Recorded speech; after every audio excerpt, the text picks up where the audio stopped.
And I usually take my neck brace off. Kathy Burnup spends a lot of time doing very little. She has a history of scoliosis and osteoarthritis and has a neck brace and a fentanyl patch for the constant pain. It's such a waste of my life when I know it could be fixed. It's just so frustrating. Starting in the 1970s, she had several surgeries in the U.S., all covered by Alberta Health. In 2005, her condition started to deteriorate, but the province wouldn't pay for another U.S. procedure, and she couldn't get in to see a Canadian doctor who would operate. Nobody will operate on my neck. They tell me to go back to the original surgeon, which is in Minneapolis. Since then, she's been at the mercy of the health system. Go Public put together a timeline based on doctors' letters and referrals, and it shows big gaps, long waits, and a failure to communicate within the health system, including December 2005. An Alberta neurosurgeon is just too busy to see Burnup, saying she should go back to Minneapolis.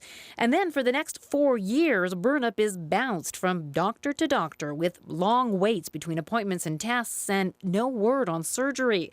In March 2010, Alberta Health finally agrees to send Burnup to Minneapolis, but only for a consultation. Later that same year, it changes its mind and decides Burnup should be sent to Vancouver for surgery instead.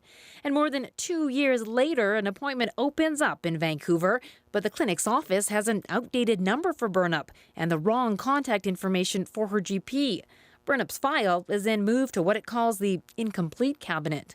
It's like chronic pain, so it's very, I guess, lonely because you really don't fit in with society. Her story is a familiar one to patients advocate Dave Price. His son died just weeks after being diagnosed with testicular cancer.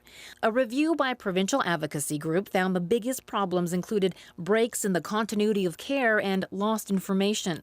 The gaps really are on the handoffs between different players in the system.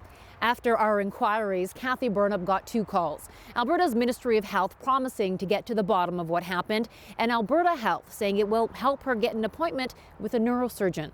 Rosa Marcatelli, CBC News, Calgary.